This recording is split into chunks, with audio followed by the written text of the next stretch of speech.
Welcome to Repair Shop Reckoning. I'm your host, Kevin Brown.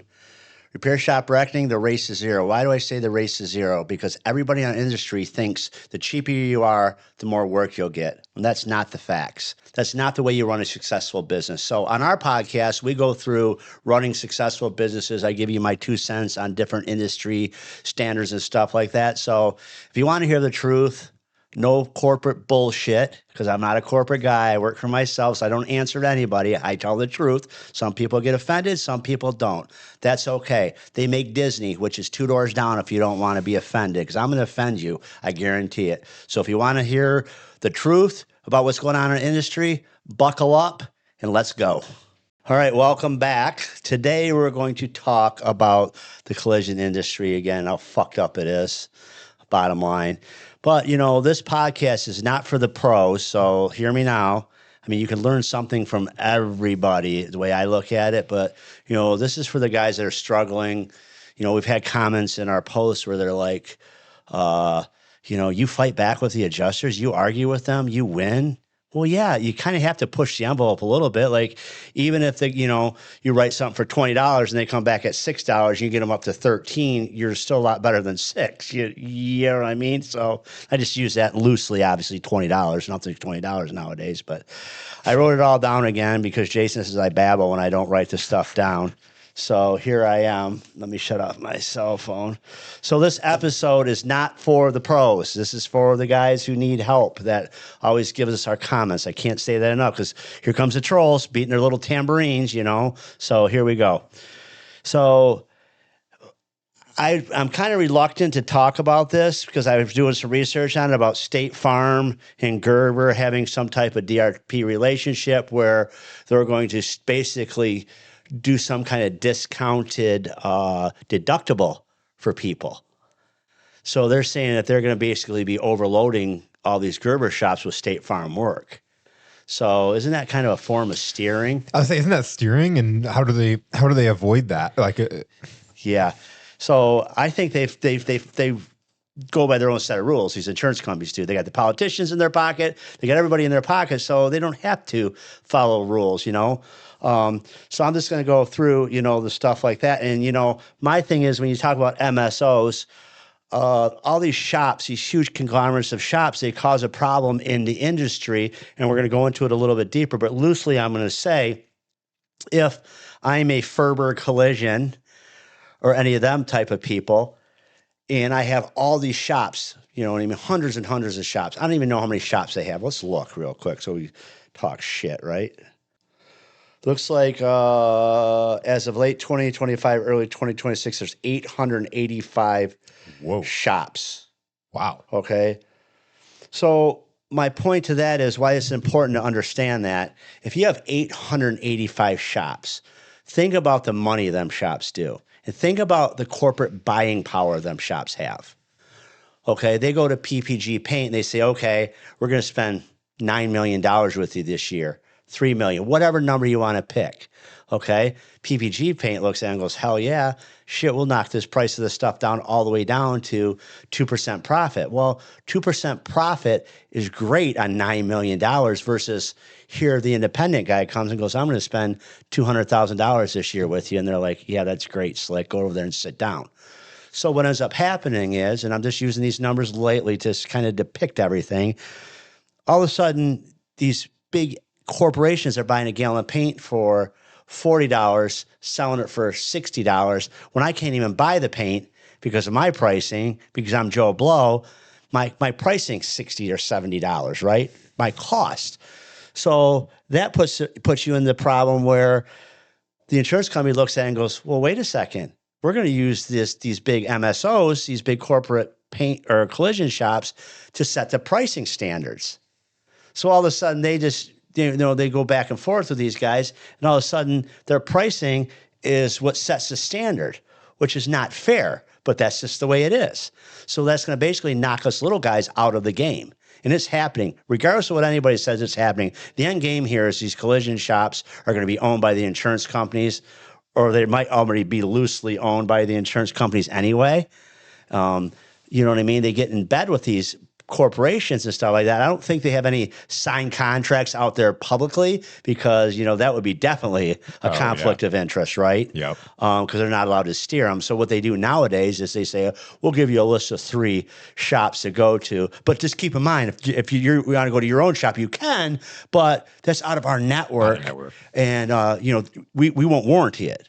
Well, the shop warranty is number one. Us independent shops, we warranty our work, right? But isn't that kind of shady? They would actually say that shit, but that's what the word track they're using now.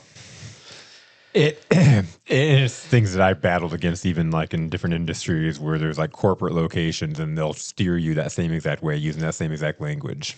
It's like a fear selling. Yeah. So, who gets, even if with these DRP shops and stuff like that, who gets hurt?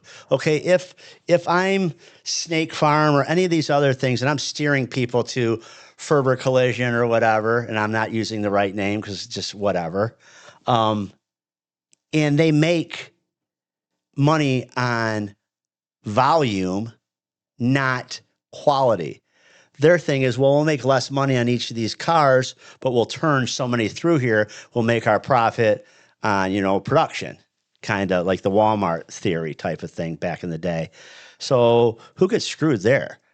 The customer, because the shop's making money, the insurance company's getting it done at a cheap price, and your car's getting fixed with shoddy work, aftermarket parts that don't fit correctly, shitty parts that, they fail quickly. A lot of these shops now are in these insurance industry. Adjusters are writing Amazon parts now. They're literally writing Amazon for a parts supplier now. Okay.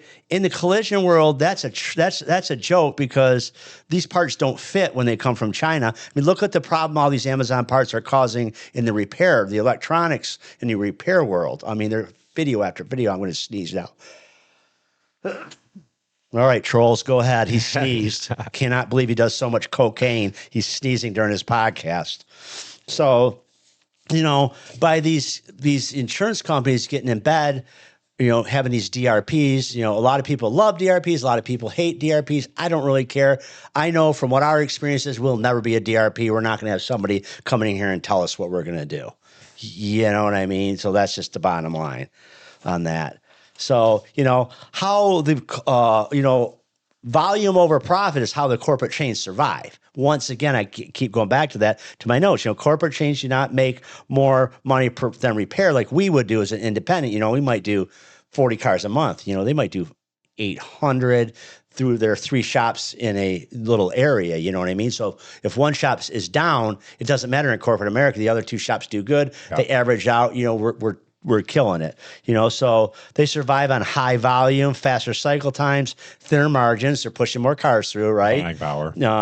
Losses at one location, like I just said, they just kind of say, okay, there's 3 locations in this area right here. We'll average them all. They all did pretty good. Where us as an independent, it gets tough when you got 1 or 2 shops and you have a bad month, The prevailing wage program's another thing. They sit there and tell these guys that come in here on flat rate, hey, you're going to end up making X amount of dollars. Look at all the work we have. If you do this, we'll do this. We're going to give you a little bit lower wage, but we're going to go ahead and hook you up here, here, and here on these DRPs. And you're going to have all kinds of work. So they kind of set the wage a little bit lower. Then that transitions into the insurance company going, hey, the prevailing wage is this. And let me go ahead and give you guys an example. State Farm, I've had State Farm since I was 16 years old. I kicked them to the curb about a month ago. The reason why, I got my renewals for my homeowner's insurance, and it was going to go up like $600. It was like between $600 and $700. And I called my agent. I said, what the hell is going on here? She said, I knew you were going to call. I just knew it. I said, well, it's kind of funny because State Farm sent a letter out to all us collision shops saying, hey, we're going to go ahead and cut your collision rates, your labor rates and stuff like that. We can't afford to keep doing this. You guys, you guys are still higher on the wages because, of COVID and everything else got bumped up. I'm like, okay, everybody's saying this on TikTok, like, what the fuck, So I start talking to her about it. She's like, yeah, I know. And I'm like, okay, so why is everything going up on the other? Well, everything's way more expensive. And she was honest with me. She's like, labor's more expensive. Building materials are more expensive. Fixed cars is more expensive. So on one side, on the left side of the mouth, State Farm saying, hey, everything's way more expensive, so we have to raise your premiums. Then on the other side of their mouth, they're talking out of the right side of their mouth. They're saying, gee, Mr. Repair Shop, we have to lower your labor rate because you're gouging us. You're COVID pricing. I don't know of anything that has gone down in price. Nothing. Since The new pricing is here to stay. Yeah. So State Farm is basically taking all their customers like they're fucking idiots, raising their prices, saying this is what has to happen, then taking all the shops and saying this is what has to happen. They're getting their money back from both ends. Yeah. And using the same excuse. Yeah. It's insane. So, I'm just like, whatever. So I kicked him to the curb, Now, the short pay and the cost shifting, that's another thing that's going on.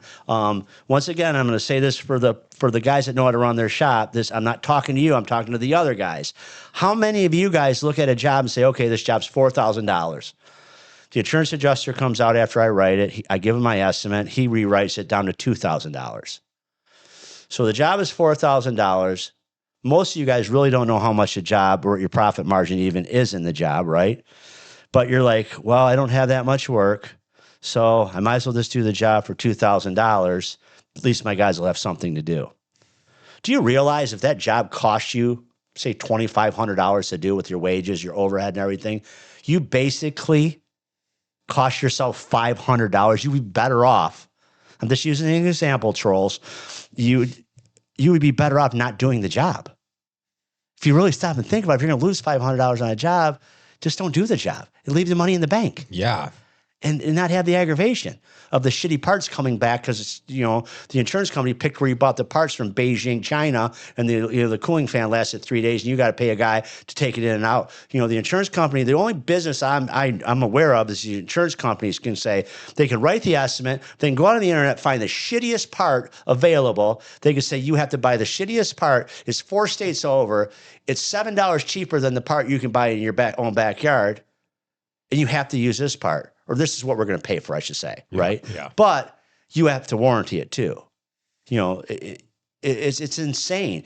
People swallow this shit. And once again, it's not the pros. It's the guys that really don't know what they're doing. So they get strong armed by the insurance company, and the insurance company wins. Well, and if they don't know their numbers, they probably think they're getting hooked up with business. Right. Yes. Like, yeah, we won the lotto. They're sending us some customers. Yeah, prevailing wage, short wage. So what we do here, we tell the customer, listen, we wrote your estimate for $4,000 just to be able to fix your car correctly or your truck correctly, the way, it should be fixed. The insurance company wants to pay $2,000. You're going to have to pay the other $2,000. That's all there is to it. Well, the problem with that is they call the insurance company up and they say, yeah, well, this shop over here, and they're like, well, they're out of network. They're overcharging you right now. If you take it to one of our shops, you're going to get a warranty, and you're not going to have to pay anything but your deductible. So why would you stay there? You should probably go to our shops where it's better. You're going to have a warranty, and they have their word tracks. Trust me, their lawyers have given these guys scripts to say. Yep. And so they pull the job from you. After you do all this work and everything, do the estimating, go back and forth, they pull the job from you, and you get nothing for it. That's kind of one of the problems we run into. I don't anymore because I'm like, listen, when they drop it off, whatever the insurance company doesn't pay, you're going to pay. Sometimes the guys don't even leave the trucks here. Other times they do. One party checks is their new freaking skill. They came out with this. If I go ahead and I take my, let's do a story. I take my car to the shop. I'm down on my luck. I'm terrible with my money. I'm always broke. And my car gets smashed in the ass and the taillight's broken and stuff like that. It needs a quarter, we'll say a rear bumper and a deck. Estimates for $9,000. We'll just throw $9,000 is a huge number, whatever. And the insurance company mails you a check, one party. So you go out to your mailbox one day and you open the mailbox and there's a check in your name for $9,000.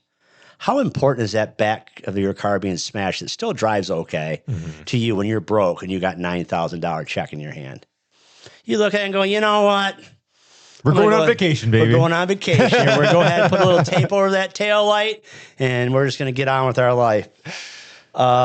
So I've seen that happen. Well, here a couple times they've done it. So what we do, my nose is itching from all the cocaine.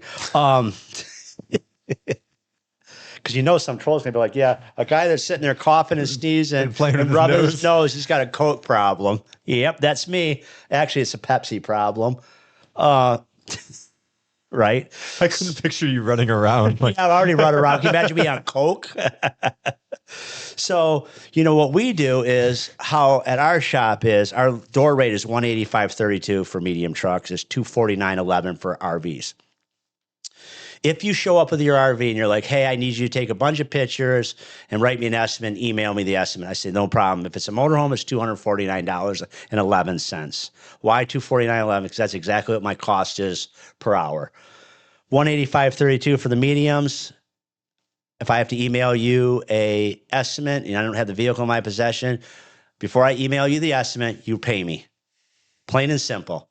Then I email it. Because what a lot of happens now, these guys go around and they shop for the highest estimate. They turn it into their insurance company. Sometimes they get a check back at one party. They never even had any intentions of fixing it.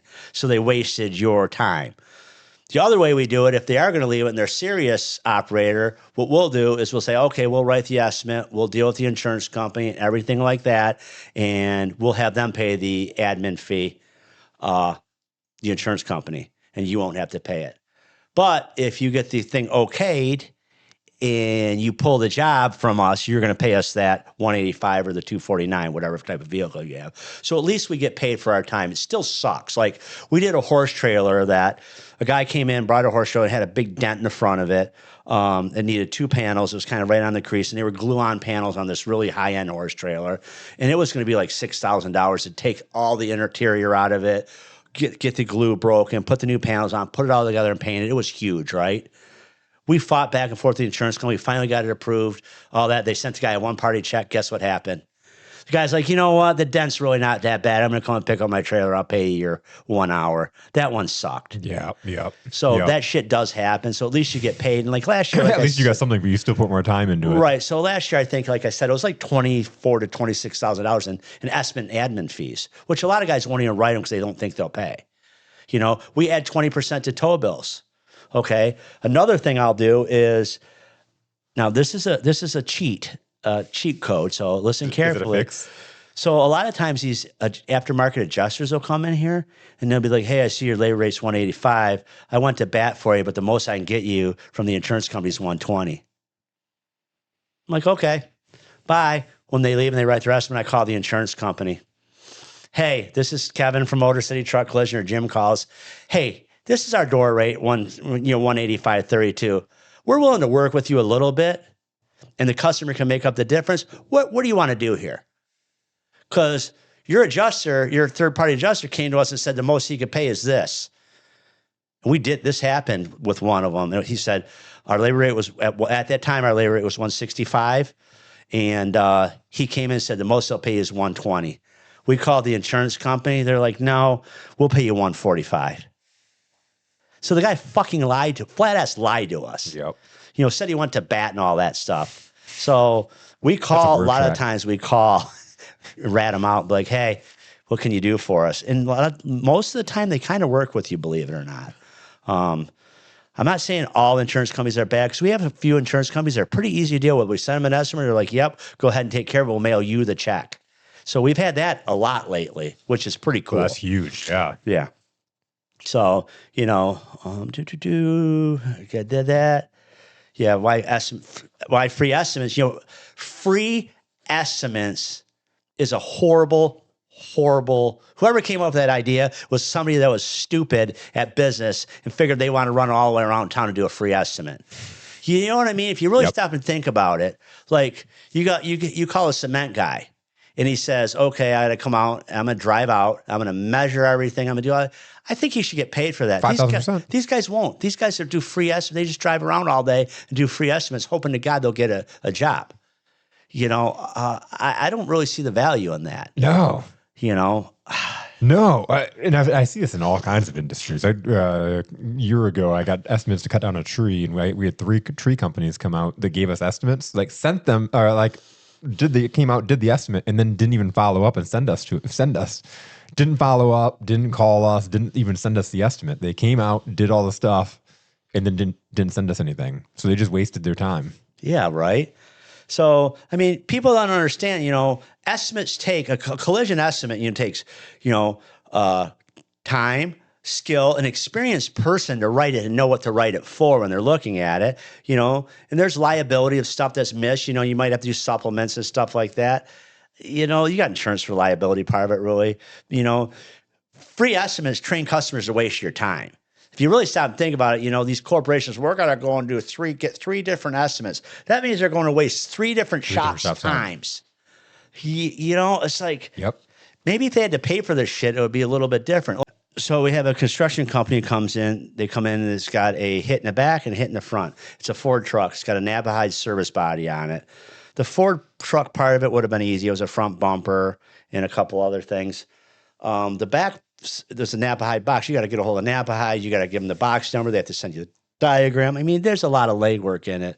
So I'm like, it's $185.30. I'm not paying that. I said, well, I'm not going to do the estimate. Well, you're not going to sit there and do an estimate? I said, do you go to work for free? I said, it'd take me an hour and a half to deal with all the diagrams of this Nabahide thing, not to mention your trailer hitch is bent down. Oh, I've been using it, so that's fine. I said, let me get this straight. You want me to do a free estimate? You want me to do a half an estimate? I said, we're not your shop. Yeah. And, there's not a lot of guys that would probably do that. I'm just like, you know what? I'm not wasting my time. If you can't invest $185.32 into me doing a proper estimate for your truck, then get lost. And a lot of shop owners won't do that. I happened to be here that day, and I'm like, yeah, I'm not going to do this shit. It's just, it wastes your time. There's other things you could be doing.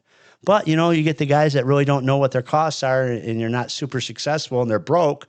They're over there. They would have probably went, okay, well, let me do this. And they would have spent a bunch of time and said, okay, it's going to be $10,000. Oh, I'm not paying $10,000. And you wasted all that time and got nothing out of it. A guy has to invest a little bit. Well, and I think that that you have that mindset, and you're also very clear of the types of clients you want and the type of work that you want to do, and and then you're very clear on your numbers, and so you're confident on your pricing. And so when you say a price, and I love your responses. The guy that called earlier and was like, how can you turn it around today? And you're like, no, it'll be like 2 weeks or whatever. I forgot what you said, how many days. And the guy's like, wow. And you're like, I know, isn't that quick? Like it's those things. And like the price, you were talking the story earlier, and the guy said $500 and you said $2,000, and you guys end up splitting at $1,500. And like your wife's like, what are you doing? But you're confident in your pricing. And the thing is like, because of that, and when you stand up to it, they're either going to not do it or they're going to do it. And they feel like you probably win more than you lose. Yeah, honestly, I don't. It's just got to the point now where I know what it costs to run this shop. It took me a lot of years to sit there and be broke. Okay. And there's a lot of guys sit there and go, oh, I'm so broke. I can't do this or I can't do that. We just had a guy on the podcast. I mean, the wrench wagon. I'm going to call him out. Yeah. Okay. I sit there and waste an hour and a half of my time telling him, you need to do this. You need to do this. You need to do this. And he's like, yeah. And then he's like, well, I'm not going to do this. I'm not going to do this. I don't want to like, okay, then don't come and ask for advice. It's kind of like your brother-in-law. Hey, he's gone through bankruptcy 3 fucking times, but he's going to give you financial advice. Exactly. But you're all of a sudden sitting there and you're a multi-millionaire, and he's going to tell you, it's like, I'm very successful in the business. I'm talking to that kid, and he's like, yeah. And I liked him. He's very smart. Yeah. Okay, but he's just going to have to get over that. Oh my God, I just can't. Pricing. I can't. I'm going to keep lowering my price to get the job. Yep. Man, that's the race to zero. That's a definition of the race to zero, right? Like my pricing should be here. I know it should be here, but if I keep it there and they don't want to pay it, I might have to go down to here, then here. Then all of a sudden, I'm freaking working out of my own pocket. I'm financing somebody's job. Yep. And that happens all the time in our business. It's crazy. It's crazy. You deal with a lot of business owners. You listen to these guys. You're just like, what the hell are you thinking? Well, and that's across all kinds of industries. And then it's refreshing. I had the guy that Brandon, who owns the mold remediation company, and he was talking about like last year they did less jobs, but they did better profit because when he bought the company, he started really looking at the numbers and really looking at how can we make more money. So he started upping their pricing, and customers are paying it. They did less volume, but more profit. And the thing is, you have to know You have to know. I talked to a guy earlier today. He wanted me to, hey, how do I set my labor rate? Well, that's a loaded question. There's a lot of ways, a lot of things that go into what your labor rate ends up being. And he's like, well, I have no other shops around me. And I'm like, I'll tell you what, the only time I think we have a shop owner call the shops around them when they just don't believe us, so they needed to raise their labor rate. And Tim would tell you that. Yep. He's like, I was not comfortable with raising my labor rate until I called around. All the other shops were like $20 higher or $25 higher an hour than me. Yep. And I'm like, okay, that's not even me figuring out what it actually costs you to run the shop. Right? Well, and then you look at your competition, and like there's certain things about the shop. Like in this particular case, one of the shops, it was like a whole $80 an hour more than him in labor, was someone that took on one of his employees that he fired, and one of his team members had visited the shop, and they were all like getting drunk and getting high in the morning while working on stuff. And they're charging more. That's got to be a kick in the stomach that you're coming in as the cheap guy and they're charging more when you know what their quality is. And he's a high quality shop. And he's a high quality shop. He does great work. Yeah, I agree. And it's just like these people, moving on, the estimate administration fee. Like, yes, we charge storage fees, and I get some of these storage fees. I just had a storage fee, it was $3,900. And, the guy had the balls to ask me. I'll save the story for later, for the end. But yeah, I'm going to tell the whole story, how it laid out. But estimate fees, you know what? If it's a total loss or whatever, you're paying me from the day it showed up. Can you give me a discount? No, I'm not. Okay, I document everything. I call them. We call them once a week, the insurance company. Actually, we don't call them. We send them an email. So we have a trackability. Hey, just want to give you a heads up. You've been here 7 days at $100 a day. You owe us $700 as of this date. Every day that money is growing. Okay, every week I send them that. Yep. Okay, and I want to keep them in the loop. Sometimes stuff falls through the cracks. Well, not my problem. Okay, it's just this is business. Yep. This ground out here is not free. So, storage fees are a good way to make money too, and recoup some of your money if the thing's sitting around for 30 days or 40 days. You can get $4,000. That's more than you would make on the job anyway. Yep. So supplements, make sure you freaking write your supplements up. Now, I do not freaking give my receipts to the insurance adjusters for supplements. That pisses them off. I say, here's my invoice for the supplement. Here's the pictures of the damaged part. Here's the picture of the new part put on there. Well, we need to have the invoice. No, you don't. Okay, my price is my price. Look it up. Whatever you're going to pay me for that part, the customer's paying the difference. I don't know what to tell you. We're not going to start negotiating a supplement after I'm already done with it. And I'm like, okay, that part was $30. And you're like, well, I already found it cheaper, which I had some, hear me now, trolls. I've had some of these guys that want to renegotiate after the supplement's done. That's not the way this works. So if I pay $30 for a part, I try to sell it for $50 and they say we're only going to pay $40, the customer's liable for the other 10%. And that's in our terms of service when they show up. Plain and simple, you're paying the difference. I don't know what to tell you. Mm-hmm, mm-hmm. And and a lot of times, honestly, they don't really have a hard time with it, the customers, because they want their truck back. Yep. And they understand because we're not shady. We talk to them about all this stuff, Documentation for us is non-negotiable. We take pictures all the way through the process. We take the initial pictures, we take pictures through the repair, then we take pictures of the job being done. We have a whole timeline of all the pictures. Why? Because I don't want somebody coming up to us and saying, hey, you didn't do this or you didn't do that. We have the pictures to prove it. And we give the customer the repair order with all the pictures in it and everything. So rest at ease, everything was done. The thing was apart, blah, blah, blah, blah. We do that, has notes in it. And usually at the end of the job, we do an audit, okay? The insurance company paid, the original estimate was this. The insurance company paid this. The customer paid this. This is their deductible. Then we staple that all together and we print it. So if they come back to us a year later, we could pull it out and say, hey, here's the financial tracking right here on this particular job. That way it's all transparent. And, it's really hard to remember this stuff after the fact. Yeah. So we have it all documented and put, the emails and all that stuff. And a lot of times our phone calls are recorded. In Michigan, as far as I can tell, so law changes, only one side of the party needs to know they're being recorded. So I know I'm being recorded. We take phone calls and we drop them into the file. into the repair order. So we could pull it back up a year later and listen to the phone call. Oh, that's great. So, I mean, documentation, cover your ass. I can't say that enough because there's been cases where these insurance companies come back after they pay a big storage bill and stuff like that. They're talking on one collision corner, I think it is, that they said they had to pay it under duress and they freaking sue the shop back for their money. Wow. Talk about shady, huh? Yeah, that's shady. So, That's shady. written follow-ups change behavior.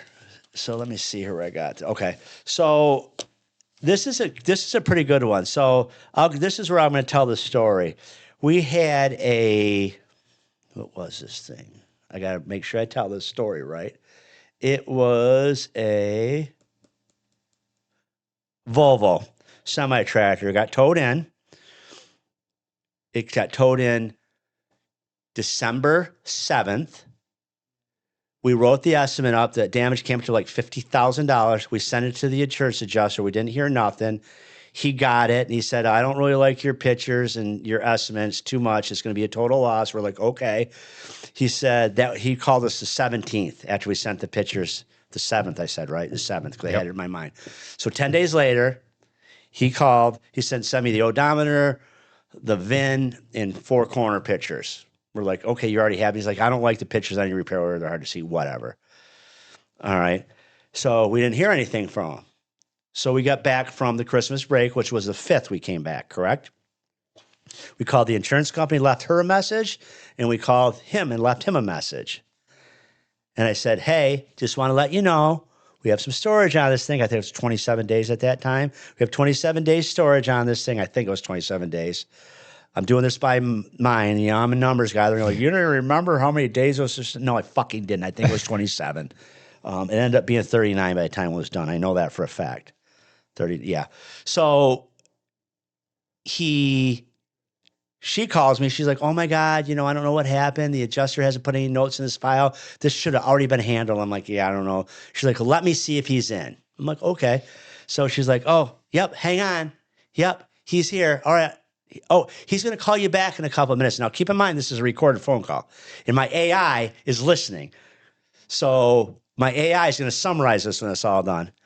So he's like, yeah, what can I do for you? I'm like, yeah, well, the 5th it came in, or the 7th it came in. We didn't hear nothing. I called and talked to you the 17th after he told you that it was going to be a total loss probably. I'm like, yeah, you're right. You told Jim that. I was sitting there, but we never heard anything back from you. I just want you to be aware. Once again, it's $100 a day storage. I said, I'm trying to tell you what's going on to keep you up to speed. I said, because you're going to have a storage bill on this thing at the rate your guys are moving, which is already quite big now. Guy has an attitude. I don't know what you want from me. I said, oh, I don't know. He's like, wow, that storage bill is pretty big. Can you give me a discount if I send you some work in the future? I go, sir, I don't need to give you a discount. I'm not giving you a discount. Also, we give everybody the same sterling service here at Motor City Truck Collision. We don't have to be bribed with discounts or anything. Everybody gets the utmost care. Well, yeah, I said, that's great. I said, let me know what you want to do. He's like, you do realize I'm in negotiations with the customer, right? That's what's taking so long. I'm like, okay, great. Just remember, it's $100 a day. Let me know. Hang up. Complete prick. I pull up the summary from AI, exactly what he says. I copy everybody, the customer, the insurance lady, him. Just wanted to summarize our phone call. Here you go. Bleep. How quickly did he call back?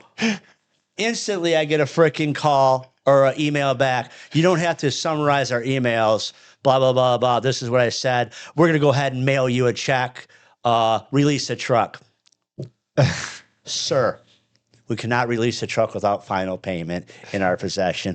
Also, the customer came up. This take a couple hours. The customer was right down the street. They came and cleaned their truck out, and they have not been in negotiations with you. So I don't know where the miscommunication's been, but you are not being truthful with us.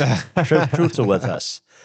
So in the meantime, the customer emails back, there's been no negotiation. So I start this whole shitstorm of a stream of emails going back and forth. So I keep sending these emails, just responding, reply all. Finally, the phone rings. I don't answer it. send more emails back and forth. It's going now. I'm like, whatever. He's got himself in a pickle because they're seeing he tried to freaking bribe me basically because he didn't do his job, from what I could tell. He lied, didn't freaking follow up, right? Yeah. So he costs the insurance company money. So now he's like, can I get a discount? I'm like, oh, you're not allowed to ask for that. You can't say, if you give me a discount, I'm going to send you work. So then he calls, hey, I'm going to overnight you a check, UPS. I'm like, all right. He's like, we're going to do it for an extra 7 days because it could probably take that long for them to get out there. If they don't make it out there at the 7 day, you could charge the salvage company after the 14th. Today's the 9th. So if they get out there before the 14th, the money that you're going to, don't worry about it. And I'm like, this fucking guy. So he's just Mr. Easy Peasy once he gets himself in a jam. So my point to all you guys out there, I think that you should reply all and involve the customer and everybody in the correspondences with the emails. I do. You would not believe when they see the customer. I've actually called them up and say, why are you sitting there talking about this or having a customer on the email string? Well, sir, I'm transparent. Okay. It's their car. I want them to know what's going on. Yeah. Well, they don't really need to be involved in it. Yeah, actually they do. And I do that all the time. Boy, that pissed them adjusters off. And sometimes they don't realize the customer's on there.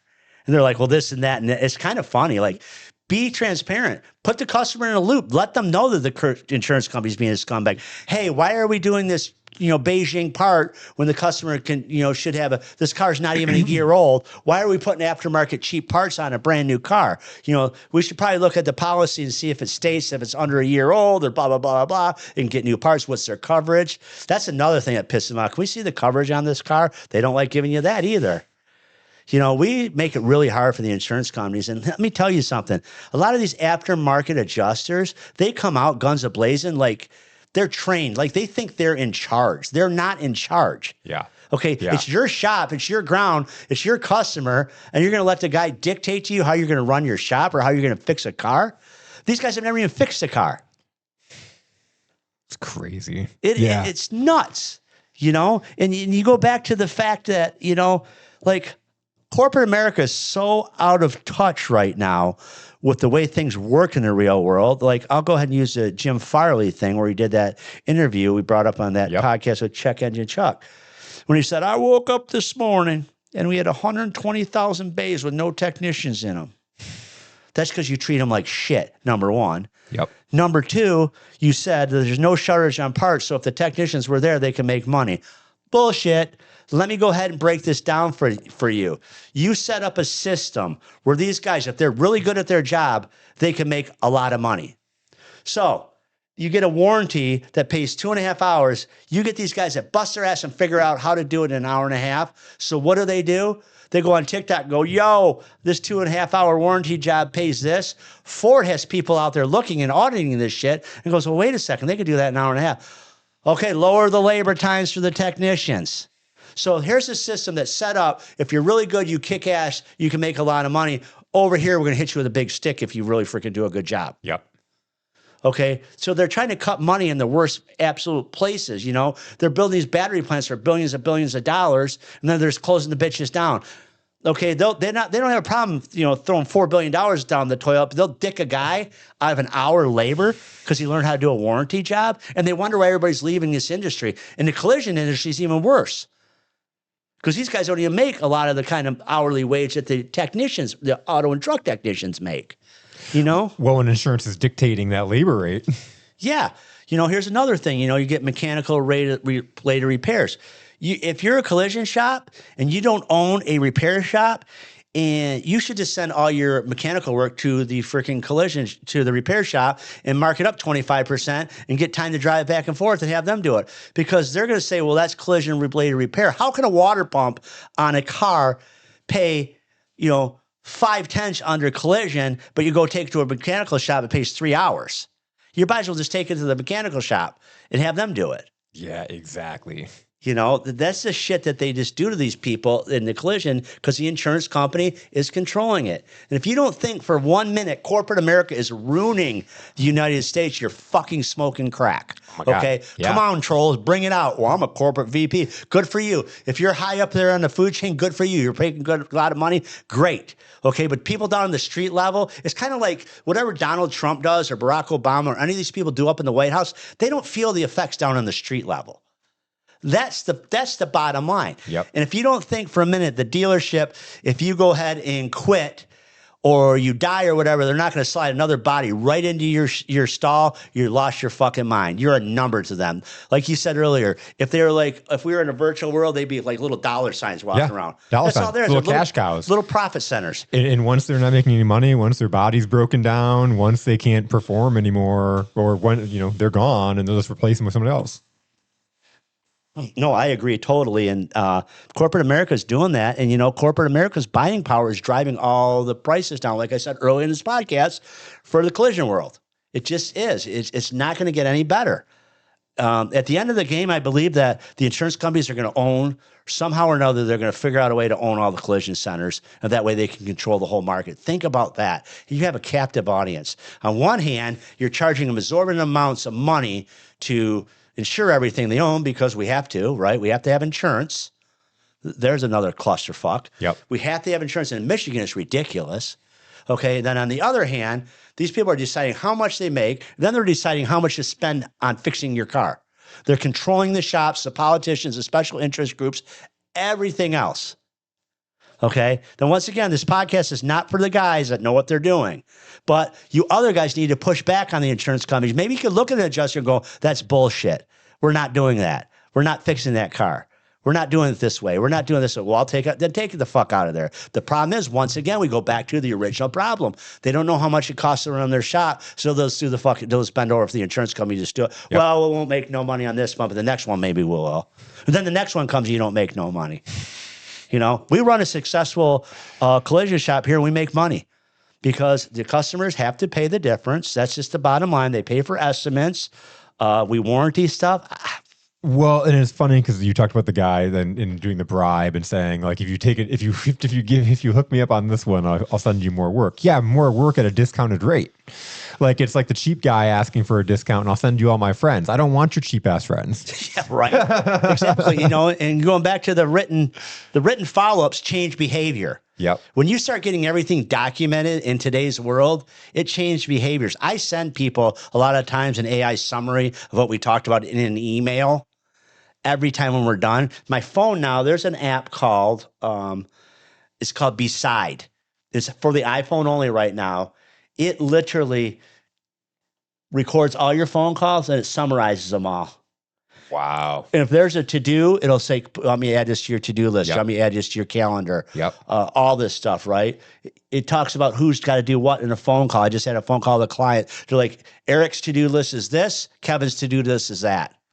That's sweet. I use Otter, and it does something very similar, but it doesn't then ask me if I want to add it to my calendar and shit. That sounds awesome. That's badass. What's it called? Beside. Beside. Yeah. It was formerly M1. The only thing I will say, sometimes the phone calls are a little bit, the reception's a little shitty.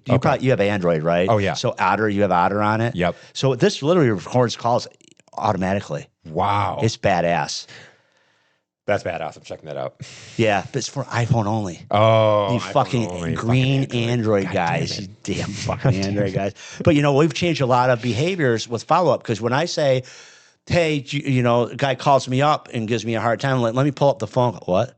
Let me pull up the phone call. Or let me go ahead and pull up the freaking transcript of this phone call. And I'm going to send it to you that if you still feel the same way, we'll talk. Yeah. 9 times out of 10, they're like, oh, yeah, fuck. I learned that years ago when I first got phone recording, and it was out here. I remember Cintas wanted to have both shops uniform account. The guy was promising me the world. Well, my phone calls were recorded at the time. I don't remember what app I had. I had an Android phone at the time because I knew I could record phone calls with it. And he said, I'll give you free uniform setups and this and that. Well, I got my first bills. It was $700 a company to set up the uniforms. I call him up. I'm like, hey, you said no setup fee. No, I didn't. I said, yeah, you did. I said, let me send you the phone call. He's like, what? I go, yeah, all my phone calls are recorded. This was years ago before the shit came out. I sent him my phone call, I call him back. Yeah, I forgot saying that. I go, yeah, fucking sure you did. Sure you did. I'm sure you did. If you can get your phone calls recorded, like I have GoTo, which is a IP phone, and you can have an app for your cell phone and everything. The app for your cell phone doesn't record, but the GoTo does on the desk phones is all recorded. That has saved our ass so many times, along with pictures, the phone calls, the emails. And a little pro tip is put the VIN number in the subject line of the email. No matter what the subject is, put the VIN number. So you can just go right in your shop management program, copy and paste the VIN number in the subject and search it. And then you can find all this stuff. Or in a collision shop, we do the claim number. And we put the, you know what I'm saying? So that's all, these are pro tips to kind of keep, because I will tell you what, when you start pushing back on these guys, they try everything. But when all of a sudden you have emails and phone calls and all this kind of shit. You got the evidence. You got the evidence. It's a different story. This is a different level of covering your ass. Yeah. So we've gotten these guys to change their behavior, you know, that way. So, you know, the real world changes was the adjuster follow through, like I just said. You know, we had another adjuster on a motorhome. The guy, Don Reich, had a front hit and a rear hit. They wrote this estimate, 2 estimates, and they wouldn't pay. We went back and forth, and he said that we weren't corresponding with him. We weren't reaching out to him. Well, guess what we had? We had the customer on all the emails. So this adjuster, the dumbass that he was sitting there calling the customer. They're not reaching out to me. I haven't got one single email from them. They haven't done this. This has been going on for 3 weeks, and we haven't had no correspondence with the shop. The customer was like almost a little retarded himself. I'm not going to lie. He called. He's like, they're saying you're not responding or you haven't sent him anything. You're on the fucking email, bro. Oh. I said, would you like me to send you the phone calls where I left the guy messages? You know, here's the notes. We left him a message here. We left him a message here. We talked to a supervisor here. Like, he's like, oh. So we went back and forth, and, you know, so sometimes it's the customer, too. You kind of educate them a little bit. Like, listen, I'm going to put you on all correspondences with the emails, on all the emails and stuff with the adjusters, just so you know, with the insurance company. We're going to show you what we go through. Yeah. And that makes them understand. Oh, yeah. You know? Well, because the insurance company isn't calling the customer and being like, hey, we're going to get you some Chinese parts that could fail next week, you know, because we don't really care about you. We just want to save our bottom line. They're saying that shit to you. Yeah. You know, my thing is fight back. So let's see here. The more work. Yeah, I talked about the offering discounts. Okay, they're not allowed to talk about shit like that. Promises do not pay bills. Okay? How many people that you guys know that have fleets of trucks or cars or whatever going, hey, I got 10 trucks to bring you, so I need a discount. You know what we always say? That's not a problem. We'll give you a discount. We're going to discount. How many do you got? Oh, we're going to bring 10 trucks. On number 10, we're going to give you the baddest ass discount around. I said, but let's get to number 10, then we'll talk discount. Yep. Do you want me to write it in paper that I'll give you a discount on number 10? That's not a problem. You know, John, yep, you bring 10 trucks, number 10 will be discounted. Here you go. Would you like that? Fucking number 10 doesn't exist. Yep. Okay? Number 10 doesn't exist. It's kind of like the girl that smiles at you and stuff like that when she's trying to sell you perfume and tells you how cute you are and shit. And you're fucking 800 pounds with a fucking zits all over your face. Oh my God, you're so handsome. Now, look, you smell so good. She's selling you, dumbass. Okay, you know you're fucking ugly. You know you're ugly. I know I'm not fucking Brad Pitt. And they're like, wow, you got a great smile. Shut the fuck up. Yeah, it's true, right? It's so true. So true. Oh, you're so funny. Yeah, I have a whole. It's funny. I'm so good. I had this buddy that like he wanted to go to a strip club, and so he told me and my brother that he'd pay for us to get in. Like we didn't feel like going, whatever. Like it was a late night. We end up going, and then we get there, and he's like, "Hey, aren't you guys gonna pay?" Like makes us look like a couple assholes after he said he was gonna pay for us to get in. And then we get in there, and he goes off, and he's getting a lap dance. And he comes back, he's like, "Hey, JJ, can I borrow some money?" And I was like, why? And he was like, well, she really likes me. And she said, if I give her another $300, we'll, do this. I'm like, if she really likes you, let her do it for free. Yeah. Like, I'm not giving you money. Like, are you really bought into this? Like, she sold you like that? What's the way to a man's heart? A strip club through his penis. You know what I mean? Oh my God. What? What? You're the greatest. Oh my God. $300 more. You would not believe what I do for you. She was standing there like, well, then do it for free if you really like them. I don't know. Yeah, right. It's like, geez, oh, Pete, financial documentation at closeout is really important in my eyes. And I'm sure here comes the trolls with their tambourines. You don't need all that. You have reports. You have this. You have that. No, what I do is at the end of the job, we have the repair order that has the pictures on it, all the correspondences and everything. Everything's approved digitally through us. And then we do a sheet at the end. The bill was this. The deductible is this. The insurance company paid this. The customer's responsibility was this. And we break it all down. And that way we staple it to the repair order and we file it. So someday, if anything comes back, we could pull it up and we just have it all laid out right away. The financial audit is what we call it, the financial summary audit. And at that point, we know exactly what happened in that job, what the deductible was, everything like that. That way and we give a customer a copy of it too.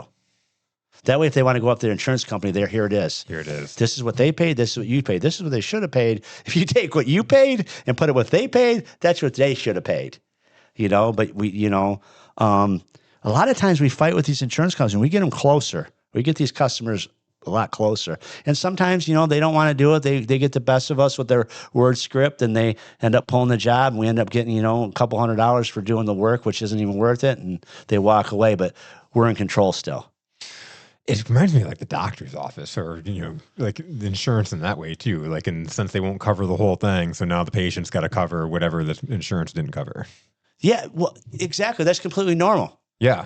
In the insurance industry, right? That's what I mean. It's normal there. The medical industry, yeah. That's completely normal and they're okay with it. But, here comes your cars. Like our industries, the collision industry and the repair industry is so fucking ass backwards. We've put up with so much shit for so long. I think that time has not caught up. Like, I don't even know how to say this. Like, basically, in 1970 and 1980, in the 70s, everything was still pretty common. We got into the 80s, we started doing choke pull-offs, all these freaking vacuums, thermal vacuum switches. It started to get complicated, and it just never slowed down. Through the 90s, here comes fuel injection, you know what I mean? Yeah. And it just keeps going, and all these other guys are like, yeah, you old people don't even understand what we had to work on, what we're going through nowadays. Fuck off, okay? We had to learn carburetors, choke pull-offs, thermal vacuum switches, okay? We went through 3 or 4 different big industry shifts, okay? You're talking different types of paints. You're talking back lead body fillers back in the day versus all the new high-strung, badass chemicals these guys have today. These adhesives and stuff like that we never had, where we had to make shit work like that. After we got done with carburetors, learning how to do carburetors and all that stuff, then here comes fuel injection. We had to learn fuel injection. Okay, we didn't have YouTube. We had motor manuals, Chilton manuals. We had to read a fucking book and look at pictures. Okay, we had to go out and diagnose. We didn't have trouble codes. We didn't have any of that type of stuff, but we're all fucking dinosaurs, right? Yeah, I would agree that the tools have definitely, we guys nowadays have to have a lot more tools for sure.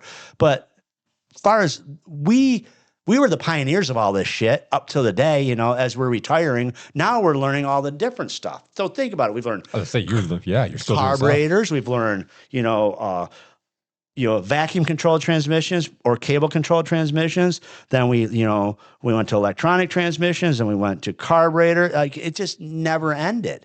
Okay. I remember leaving a cable off on not an E4, AOD trans on a Econoline van, how the cable was hooked to the back of the throttle body for the shift cable, the detent cable. I left the bitch off and burnt the transmission up on an Ambutrans.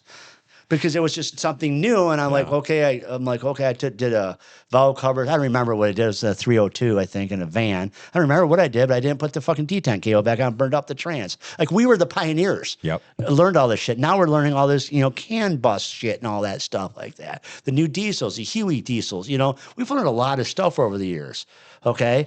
So far as the industry has definitely changed to the point where it's way more, I guess you have to cover your ass a lot more. Back in the day, you could literally just look at a guy and go, hey, this is what you need. And the guy would be like, okay. And you shake your hand and he would come and pay you when you're done. You have to fucking have digital signatures now. You have to have all kinds of shit now. Everybody's suing you. Oh, here he goes. The guy, Kevin on his podcast, he talks about covering his ass so much. Well, I don't get caught. If I do get caught, I can pull out the paperwork and go, here's what happened. Okay. And there's no guessing. Yep. A lot of these guys don't. don't cover their ass. They don't even get approvals on freaking estimates. It says it right there when the insurance company gives you the estimate, their estimate when they're willing to pay. You have to still get the approval from the customer, which if you think about it, is ass backwards, because they're telling the shop, the insurance company is telling the shop how much to pay, how much they're going to pay. And then you got to go, hey, is it all right? Can we fix your car now? But by the way, we wrote it for $4,000. You're $2,000. You owe me $2,000. Like, it's so fucked up. So fucked up. It's just nothing's going to change, So, with the closing statement on this, we were going to do 2 parts, but it seems like I kind of got through this in an hour or so. My closing statement is the insurance companies do not own your business. Hear me now. They do not own your business. You are not beholden to the adjuster. His job is to sell you the job as cheap as possible to save the insurance company money. Okay, your job is to push back so you can make a living, so you can live another day. Your company doesn't go out of business. Stop and think about that. Okay, don't be scared. Don't be afraid of the insurance adjusters. Fuck them. Push back on them. What are they going to do? You're going to lose the job anyway if the guy with customer is going to leave because you're too expensive. Or to your point, you're going to lose $500. You're going to lose $500. Boundaries create respect. Okay, you should be able to get 25% on a tow call. If you take a vehicle to the mechanic shop, write it for your time. Charge them for driving it back and forth. I'll give you a quick story on a job real quick before we close this out. Was Allied Asphalt brought their truck in, brand new truck. The new driver raised it up on a hill, twisted the frame, lifted the whole front of the truck off the ground. So it needed the frame fixed, reset. We got it all done, put all the fenders back on it, fixed all the roof and everything where it was smashed. It started up. We heard a loud clunk and a big old bolt fell out from underneath. We're like, oh, fuck. We looked down and the corner of the block was broke where the bolts go through. It was a Cummins. Right through the front, there's a big saddle, and the corner of the block was broken right off the bitch. Oh, my God. So I'm like, oh, fuck. There's no way. We didn't know. We take it down to my other shop. We write it up for a freaking engine. It's like $100,000 for this engine installed. Well, the rule is what? We get to mark it up 25%. $125,000. Yeah. So we put $25,000 on it. The insurance adjuster's like, bro. I'm like, dude, your rules. Can you do something for me? And this guy was actually really cool in this claim and everything. We did it for $1,250. $12,500. But, it's their rules. Live by their rules. Absolutely. If I was a real prick, I'd have been like, no, fuck you. But it was after the fact. This job was huge, so it just, you got to kind of push back on these guys a little bit, these insurance companies. And I think, the faults, these guys, they're just scared because they don't have no money, so they're going broke anyway. You realize I talk to guys that make a 5% net on doing $3 million. They are one disaster away from being broke. Now, on the other hand, there's a lot of guys that know how to run their collision business but make a lot of money. Okay? Yeah. It's very interesting. You could totally tell in our posts when we put stuff up which way the tides are going with these you get these adjusters. So they were talking about Facebook. Some of these groups, these collision groups, insurance adjusters are the fucking admins. They've infiltrated. My God. So you guys in the groups, either get an admin that's not an insurance adjuster or don't talk about shit that you do because they keep plugging holes. It's like they're little fucking Russian spies. Yeah. It's like the insurance companies literally go into these groups and watch what people are saying. You don't think for a minute they don't. You're fucking smoking crack because you guys have told me. You guys have said it. We got how do we have admins that are insurance adjusters in here? Is that not insane? It's insane. So thanks for watching. And just remember, tell your friendly neighborhood insurance company to fuck off.